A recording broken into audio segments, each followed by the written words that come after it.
Okay, good day po. Proceed po tayo agad sa circle radius niya, which is 2.50, and then radius ulit na may sugat na 4.50, and then sukatin ulit natin itong diameter niya, and then ito 16 yung isa yung sa loob. Kuha natin dito yung center niya, diameter naman 0.75, and then yung center ulit diameter 1.50, and then kailangan natin tong line pababa, and trim lang natin to, and ito pa i-trim lang natin to, and then select natin to, array lang natin, array, and then polar, and dito sa center click lang natin dito, and palitan natin to ng items nya 12, and then ikat na lang natin to, i-trim. Kuhain natin muna dito yung sa circle na may diameter na to, and array lang natin to, 6 lang to, 6 items lang, array lang, polar, and dito ulit sa center, and then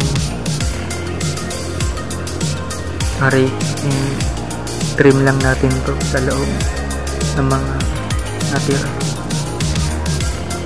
Okay, trim, and then ito ba i-trim natin to, trim lang natin to, and then natin mag-command ng hatch, type hatch, ilayan natin to, and solid, and kulay blue, isa-isahin lang natin to, lagyan ng blue,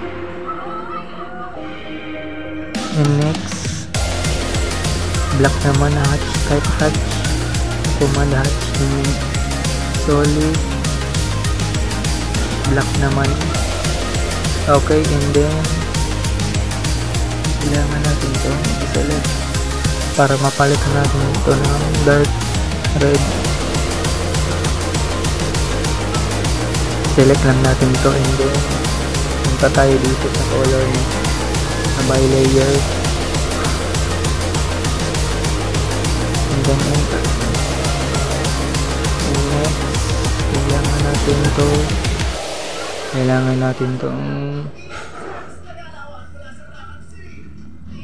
hanapan ng size niya,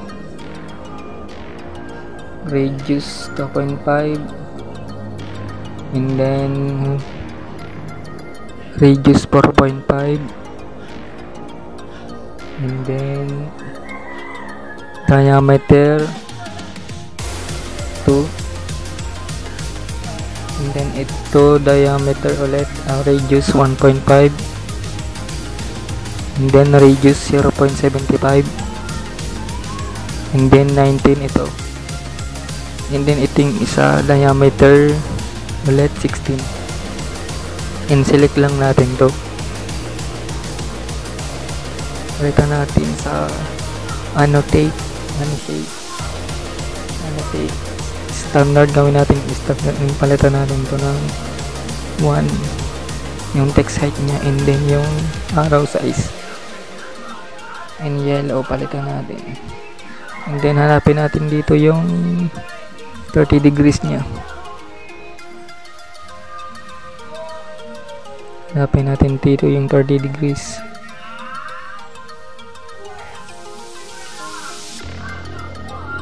and just enter, and select ulit natin yung properties, dun ulit sa standard, and taste sa annotate, and then properties, right click, and palitan natin ito ng 1 sa text height, and then sa arrow size, and palitan natin ng kulay na yellow, and then itong dalawang to dark red sa bilayer. And then okay na, goods na to. Dito na po magtatapos. Maraming salamat. Goodbye.